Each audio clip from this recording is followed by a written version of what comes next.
Kita akan langsung bergabung ke gedung Mahkamah Konstitusi bersama rekan Ani Rahmi. Ya, Ani, dalam sidang tadi sebelum diskors oleh Majelis Hakim sempat terjadi perdebatan mengenai jumlah saksi fakta yang diambil sumpah. Dari pantauan Anda terkini saat ini di sana, bagaimana perkembangan mengenai informasi ini? Ya baik Rara, memang sidang baru saja diskors sekitar 10 menit yang lalu untuk memberi kesempatan para pihak beristirahat begitu melakukan sholat asar, dilanjutkan dengan sholat maghrib nantinya. Dan memang betul tadi ada perdebatan cukup panjang terkait dua saksi karena pihak pemohon ingin mencoret dua saksi yang sebetulnya sudah hadir sejak tadi pagi dan diambil sumpahnya, yaitu atas nama Betty Kristiana dan Rizda Mardiana. Lalu berikutnya saksi-saksi yang masih akan dihadirkan lagi oleh pihak pemohon ada dua, yaitu Said Didu dan Haris Azhari Aziz. Ini dua pihak yang memang belum datang, baru nanti akan datang ketika akan diperiksa kesaksiannya. Dengan dicoretnya dua nama saksi yang tadi sudah disebutkan, artinya pihak pemohon hanya mengajukan 13 nama saksi fakta dan 2 saksi ahli, sehingga total ada 15 saksi yang diajukan pada hari ini. Namun perdebatannya adalah apakah boleh saksi yang sudah diambil sumpahnya nanti akan dicoret begitu. Ini belum diputuskan, baru nanti akan dibicarakan lagi pada sidang yang akan dilanjutkan pada pukul 18.30 waktu Indonesia Barat. Dan saya akan berbincang lebih jauh dengan Komisioner KPU di sini, Pak Hasyim Asyari. Silakan Pak bergabung bersama saya. Tadi cukup seru ya Pak perjalanannya dari awal hingga akhir. Ini saya ingin ada bertanya beberapa hal. Yang pertama Pak, terkait kualitas saksi secara umum. Sudah ada 3 saksi yang dihadirkan di sini terkait DPT dan juga terkait situng. Bagaimana Bapak melihat kualitas dari saksi yang dihadirkan? Jadi pada dasarnya begini ya, ketika ada permohonan itu kan ada dalil-dalil, ada argumentasi. Nah, semua dalil itu mestinya didukung dengan alat bukti. Nah, alat bukti ini macam-macam. Ada yang namanya surat atau dokumen. Lalu ada juga yang namanya keterangan saksi, bisa juga keterangan ahli. Mestinya kehadiran saksi itu adalah untuk memperkuat argumentasi atau dalil yang diajukan, mestinya ya. Tapi berdasarkan perbincangan keterangan saksi dalam persidangan dalam pandangan KPU belum menunjukkan bahwa keterangan itu memperkuat argumentasi. Intinya begini ya, KPU membaca bahwa di dalam permohonan ini bahwa ada, katakanlah ya, istilah yang digunakan oleh pemohon itu ada manipulasi, ada kecurangan yang itu semua kemudian berpengaruh kepada perolehan suara. Nah, dalam keterangan saksi tadi setidak-tidaknya ya belum tergambar bahwa apa yang dimaksud itu kemudian apakah berpengaruh atau tidak terhadap perolehan suara. Tapi angka-angka yang dikemukakan cukup luar biasa. Seperti misalnya saksi kedua tadi Pak Idam menyatakan bahwa ada nik rekayasa 10 juta, lalu pemilih ganda 2 juta, begitu. Komentar Anda Pak? Iya, seperti saksi pertama tadi, itu juga berbasis kepada data yang ada di laptop, katakanlah begitu ya. Analisisnya on desk analisis, jadi analisis berdasarkan data itu. Ketika ditanya misalkan, apakah katakanlah keraguan terhadap data itu pernah divalidasi ke lapangan sehingga orangnya ini ada atau tidak. Ketika KPU mengajukan pertanyaan itu, saksi mengatakan tidak pernah, saksi loh ya, bahwa kemudian KPU dengan Bawaslu dengan tim 02 itu melakukan verifikasi di lapangan itu dilakukan.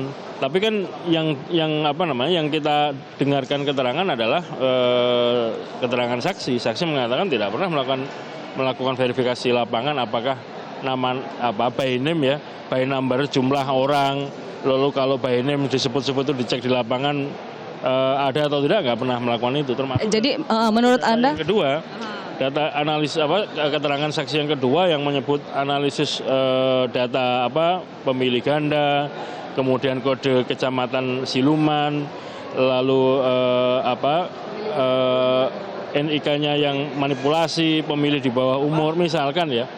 Ketika kita tanya misalkan, apakah temuan itu disampaikan kepada pihak yang punya otoritas?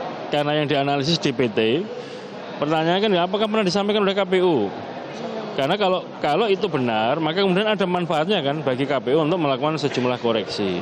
Tapi karena keterangan itu diberikan baru sekarang, ini kan dalam kepentingan pemilu sudah tidak bisa digunakan apa-apa. Dalam perjalanannya, dalam prosesnya dari KPU sendiri tidak pernah menerima masukan dari saksi-saksi yang dihadirkan pada hari ini. Kalau saksi yang hari ini, Agus Maksum pernah datang bersama dengan tim BPN 02. Data-datanya sudah kita analisis dan kemudian sampai dengan 14 April kita sampaikan. Ini loh hasil analisisnya sudah kita sampaikan. Demikian juga saksi yang ketiga itu pernah datang minta penjelasan, waktu itu hadir bersama dengan Saudara Fadlizon ya sebagai surat yang disampaikan itu sebagai pimpinan DPR ya, bukan sebagai pimpinan BPN, bukan sebagai pimpinan Gerindra, tidak. Datang minta penjelasan sebagai pimpinan DPR ya kita jelaskan. Nah kemudian yang keterangan saksi yang kedua tadi itu misalkan ya, ketika kami tanya di KPU bertanya, karena ada tuduhan tentang manipulasi, ada siluman, data siluman, apakah itu arahnya digunakan untuk memenangkan pasangan calon tertentu? Dia menjawab tidak tahu. Nah ketika kita tanya misalkan seperti yang dijadikan contoh ya, Kabupaten Bogor, memang jumlah pemilihnya banyak, 3.400.000-an ya, ditemukan sekitar 430-an ribu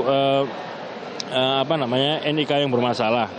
Kemudian saya tanya, di Kabupaten Bogor kalau memang itu ada indikasi digunakan untuk memenangkan pasangan calon tertentu, yang menang siapa?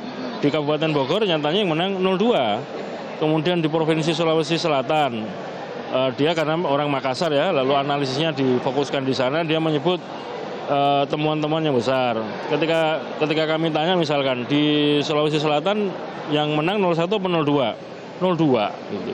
Sehingga bagi kami ya, kalau kemudian menyoal soal data pemilihnya ada yang kurang bagus, ada yang belum valid, persoalannya berpengaruh nggak dengan perolehan suara yang digugat gitu.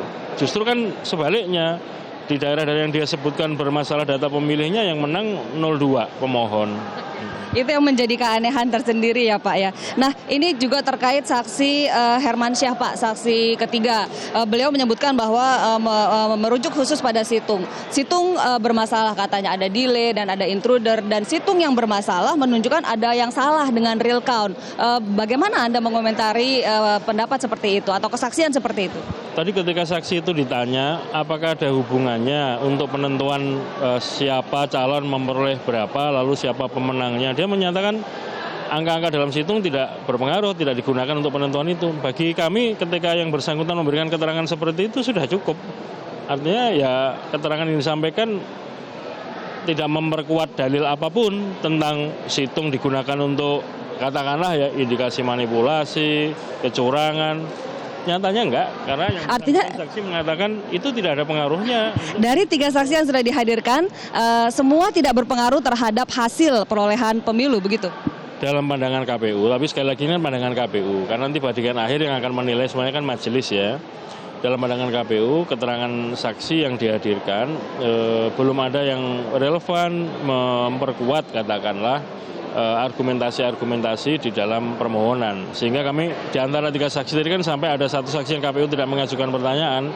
Karena apa ya, kami sudah pernah mendiskusikan itu dan kami juga tahu kualitas saksi ini. Tapi kan ini tidak di hadapan majelis Pak dan tidak disiarkan secara nasional begitu. Ya, tapi dalam perbincangan tadi ketika ditanya oleh pemohon, ditanya majelis hakim, KPU sudah bisa menilai kualitas keterangannya seperti apa yang dia tahu yang dia tahu kan cuman sebatas sebagaimana disampaikan dalam persidangan. Dan yang paling penting ketika pertanyaan hakim majelis tadi ketika bertanya apakah yang menentukan perolehan suara pemenang dalam Pilpres itu angka-angka suara dalam situng atau yang manual, ketika dijawab yang manual, bukan yang situng ya, bukan ya. Bagi kami sudah selesai, nggak ada lagi keterangan yang mau kita mintakan atau mau kita korek-korek lagi, nggak ada lagi. Pak Hasyim, terakhir soal permohonan dari pihak pemohon yang mencoret 2 saksi begitu, padahal 2 saksi itu sudah disumpah tadi pagi. pada dasarnya begini, kemarin sudah ada kesepakatan bahwa sekali lagi ya, yang namanya bukti itu macam-macam. Ada dokumen, ada surat, ada keterangan saksi. Nah, alat bukti atau bukti yang berupa keterangan saksi itu sudah disepakati jumlahnya adalah 15, untuk ahli adalah 2. Siapa yang mau dihadirkan itu terserah, tergantung dari para pihak. Kalau yang mengajukan pemohon, ya pemohon yang menentukan dan akan digunakan untuk memberikan keterangan atau penjelasan tentang apa. Ya. Nah, pada waktu pagi tadi disampaikan bahwa mereka akan mengajukan 15 saksi, 2 ahli. 2 diantaranya disebut akan diajukan sebagai saksi, ada nama Said Didur dan Hari Azhar. Tapi yang bersangkutan pagi tadi belum bisa hadir ketika pengambilan sumpah. Tetapi setelah dilihat faktanya, yang disumpah saksi kok sudah ada 15. Ini jadi pertanyaan. Pertanyaannya adalah bagaimana dengan komitmen? Kalau komitmen 15 ya 15 itu. Kalau kemudian ada orang sudah disumpah, lalu kemudian dicoret mau diganti, pertanyaannya ini yang mismanagement siapa? Kemudian kenapa yang katakanlah yang mismanagement pemohon, lalu kenapa kita semua ikut nanggung mismanagement itu? Tapi majelis hakim belum mengambil keputusan tentang itu. Jadi dalam pandangan KPU begini Mbak, pada dasarnya adalah siapapun ya pemohon, kemudian pihak terkait mau mengajukan saksi berapapun jumlahnya, siapapun mau memberikan keterangan apapun bagi kami tidak ada masalah ya.